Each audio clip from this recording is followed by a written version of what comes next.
नमस्कार, आप देख रहे हैं द फॉलो अप। मैं हूं सन्नी सारद। इस वक्त की सबसे बड़ी खबर यही है कि सुबह से ईडी की जो छापेमारी चल रही थी कई जगह प्रेम प्रकाश के ठिकानों पर, आज ये रांची के हरमू रोड स्थित जो एक ठिकाना है, जो पिछले दिनों भी यहां पर ईडी की टीम ने छापेमारी की थी, ये यूके झा का आवास है।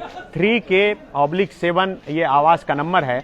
ये भाड़े पर मकान जो है प्रेम प्रकाश ने लिया था और इस पर ईडी की टीम ने जो छापेमारी की है और जो जानकारी है उसके अनुसार यहां से ईडी की टीम को 2 AK-47 मिला है। 2 AK-47 बरामद हुआ है। आपको पता है कि पिछले दिनों जब यहीं पर छापेमारी ईडी की टीम की थी तो कंबोडिया का कछुआ यहां बरामद हुआ था। वो जो प्रेम प्रकाश है उनके दूसरे ठिकाने से, और इस ठिकाने से अभी 2 AK-47 बरामद हुआ है। आप देखिए कि भीतर CRPF के जो जवान हैं वो मौजूद हैं और अभी अभी यहाँ पर ईडी के ज्वाइंट डायरेक्टर जो है पहुंचे थे और वो अभी अंदर गए हैं। और उनसे अंदर जाने के समय जब बातचीत हुई तो उन्होंने भी इस बात की पुष्टि की है कि हाँ, जानकारी मिली है कि AK-47 यहाँ पर बरामद हुआ है। आप देखिए कि कई लोग जो है यहाँ पर बैठे हुए हैं और सुबह से यहाँ पर ईडी की कार्रवाई जो है लगातार चल रही है। यहाँ के अलावे रांची के हरमू रोड स्थित बीजेपी ऑफिस से थोड़ी ही दूर आगे वहाँ पर भी प्रेम प्रकाश का ठिकाना है और वहीं से कंबोडिया का कछुआ बरामद हुआ था।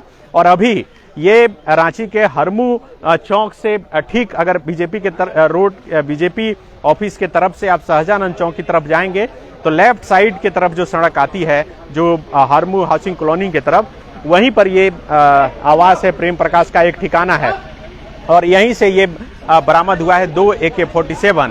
आप समझ सकते हैं कि ईडी जो है जो कार्रवाई कर रही थी उसे भी नहीं पता होगा कि छापेमारी में यहाँ से AK-47 जो है वो बरामद होगा।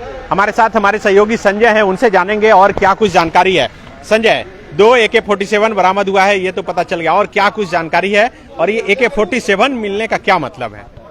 देखिए, ये तो जांच का विषय है कि ये जो AK-47 मिला है वो किन परिस्थितियों में यहाँ पे था। जो दर्शक लगातार ईडी की कार्रवाई की जो खबरें देख रहे हैं और समझ रहे हैं, उनको मालूम है कि प्रेम प्रकाश कौन व्यक्ति हैं। प्रेम प्रकाश से संबंधित लगातार हम लोग अपडेट दे रहे हैं। सुबह से ही इनके 17 ठिकानों पे छापेमारी चल रही है। रांची में 11 ठिकानों पे और झारखंड के बाहर जो है 6 ठिकानों पे छापेमारी चल रही है। आप देखिए कि ये वही यूके झा का आवास है सनी।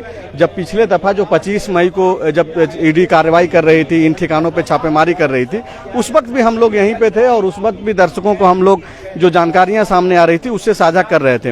ये जो खबर है 2 AK-47 मिलने की, ये अप्रत्याशित है। वैसे समय में जब ज्यादातर लोगों को और खुद प्रेम प्रकाश को ये मालूम था कि उनके घर पे 2-2.5 महीने पहले भी छापेमारी हुई है और अभी प्रक्रियाधीन है। ऐसा नहीं है कि मामला खत्म हो गया था। 3 दिनों तक उनसे पूछताछ हुई, उनकी पत्नी से पूछताछ हुई और इस बीच जब ये छापेमारी फिर से शुरू हुई है तो एक सवाल ये पैदा लेता है। एक सवाल आपके भी मन में होगा, जनता के भी मन में होगा कि क्या प्रेम प्रकाश जैसे जो काफी शातिर दिमाग के लोग हैं, जो कि किसी भी सत्ता के करीब रहते हैं, बहुत सारा हस्तक्षेप रहता है गवर्नमेंट में, क्या वो लोग ऐसी गलतियां करेंगे कि अपने ही ठिकानों पे जो है वो इस तरीके का सामग्री रखेंगे जो कि कानूनन अवैध है।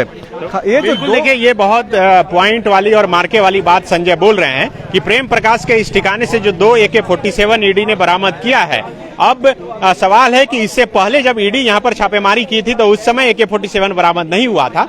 इसका मतलब है कि पिछली छापेमारी और आज का दिन दोनों के बीच में ही यहाँ पर AK-47 लाकर रखा गया होगा। हम देखिए दिखाना चाहेंगे कि इस आवास के ठीक बगल में दाहिनी तरफ और बाएं तरफ दोनों तरफ CCTV कैमरा लगाया गया है। अगर सचमुच में यहाँ पर AK-47 बरामद हुआ है तो वो AK-47 यहाँ पर कौन लाकर रखा, इन CCTV फुटेज के आधार पर ये साफ हो जाएगा। लेकिन सबसे बड़ा सवाल है कि प्रेम प्रकाश पहले से ईडी के निशाने पे रहे हैं। कई दिनों तक ईडी कार्यालय में प्रेम प्रकाश से पूछताछ हुई है। अब ऐसे में प्रेम प्रकाश के ठिकाने से 2 AK-47 बरामद हो जाना, आप समझ सकते हैं कि कितना बड़ा मामला है। क्या मकसद था। AK-47 अगर घर से बरामद हुआ है तो AK-47 घर में रखने का क्या मकसद था। AK-47 क्या किसी के पास पहुंचाया जाना था, क्या AK-47 को लेकर कोई डील हुई थी। तो ये तमाम जो सवाल हैं वो अब उठ रहे हैं। आप देखिए कि तमाम मीडिया कर्मी यहाँ पर लगातार पहुंच रहे हैं और वो अपने अपने तरीके से इस खबर को देख रहे हैं। ये चूंकि अभी आज सुबह से ही जो यहाँ पर ईडी की छापेमारी चल रही थी उसमें ये एक बहुत बड़ा अपडेट है और यही वजह है कि सबकी निगाहें अब इस खबर पर टिक गई है कि आखिर प्रेम प्रकाश के घर से कैसे बरामद हुआ। संजय, दोनों तरफ सीसीटीवी कैमरा लगा है। अगर पिछली छापेमारी में AK-47 नहीं मिला और इस छापेमारी में मिला तो इसका मतलब दोनों के बीच में ही यहाँ पर आया AK-47। तो ये तो सीसीटीवी फुटेज से साफ हो जाना चाहिए कि कौन लाया, किस मकसद से लाया। नहीं, बिल्कुल वो सामने होगा और ईडी जब कार्रवाई करेगी, इसके आगे जब जांच प्रक्रिया चल रहेगा तो उसमें स्पष्ट भी होगा। सनी, जो मेरा सवाल है वो सवाल दर्शकों का भी होगा कि क्या वो व्यक्ति जिसके घर पे 2.5 महीने पहले ईडी की कार्रवाई हुई, उसके घर पे छापेमारी हुई, उससे पूछताछ हुई, उसकी पत्नी से पूछताछ हुई, क्या वो ऐसे वक्त में हिम्मत करेगा अगर इन सारी चीजों में उसकी संलिप्तता है भी तो एक सवाल बनता है। चूंकि जिस तरीके से खबरें आई हैं, आधिकारिक पुष्टि नहीं है ईडी के द्वारा, हम लोगों के पास एक सूचना है। हम लोग जो सोर्सेस के मुताबिक जो सूचना मिलती है, कभी कभी होता क्या है कि मीडिया को भी जो है गलत सूचना दे दी जाती है, अधिकारी ही देते हैं अनआधिकारिक तौर पे।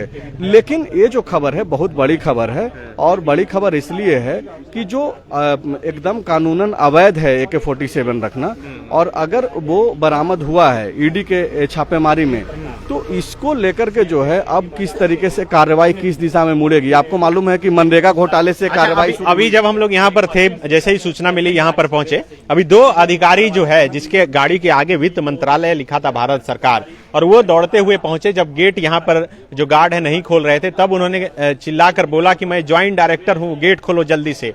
तो इसका मतलब ज्वाइंट डायरेक्टर का पहुंचना, अगर ईडी की कार्रवाई चल रही होगी तो यहाँ पर असिस्टेंट डायरेक्टर या तमाम जो छोटे पदाधिकारी हैं वो यहाँ पर छापेमारी के लिए पहुंचे होंगे। अगर कुछ जरूर ये मिला है उसके बाद ही ज्वाइंट डायरेक्टर और तमाम सीनियर पदाधिकारी यहाँ पर पहुंच रहे हैं। नहीं, देखिए जो सोर्सेस हैं, कल रात में भी जब आपसे बातचीत हो रही थी तो कल ही जो है कई सारे अधिकारी बाहर से भी लाए गए हैं, क्योंकि बड़े पैमाने पे आज छापेमारी होनी थी। और आप देखिए कि जब ज्यादातर लोग सो रहे थे उसी वक्त से जो है ईडी कार्रवाई कर रही है।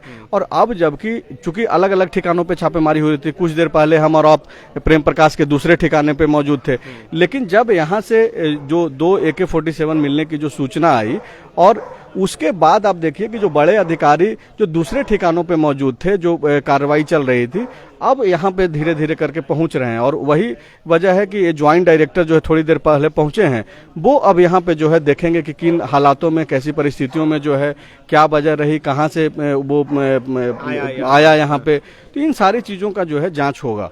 तो बिल्कुल अब जांच का जो दायरा है वो ईडी से निकल के बाहर भी जाएगा। चूंकि AK-47 मिलना ये कई तरह के मामले को दिखाता है। हो सकता है कि अब NIA भी आए, हो सकता है कि अब जो लोकल पुलिस है वो आए और तमाम तरह की जांच हो कि आखिर AK-47, चूंकि ये आर्म्स एक्ट का मामला हो जाता है और AK-47 हथियार रखना भारत में कितना गंभीर मामला है ये हमारे और आपसे छुपा नहीं है। आपने मुंबई से लेकर कई जगह का मामला देखा होगा। लेकिन अभी जिस तरह से 2 AK-47 राजधानी रांची के ये हार्टलैंड है जो बीचों बीच है शहर का, और इसके ठीक यहाँ से करीब 100 मीटर दूर पर जो सड़क गुजरती है वहां से हर दिन मुख्यमंत्री, मंत्री, राज्यपाल, जो चीफ जस्टिस, तमाम पदाधिकारी गुजरते हैं। और उससे ठीक बगल में यहाँ पर एक घर में 2 AK-47 अनाधिकारिक रूप से रखना ये बहुत बड़ा मामला है। हालांकि अब क्यों रखा गया था, किस मकसद से रखा गया था, ये साफ होना बाकी है। लेकिन ये मकसद तो गलत ही होगा। यहाँ पे कोई डिफेंस के लोग तो रह नहीं रहे, उनका कैंप तो है नहीं।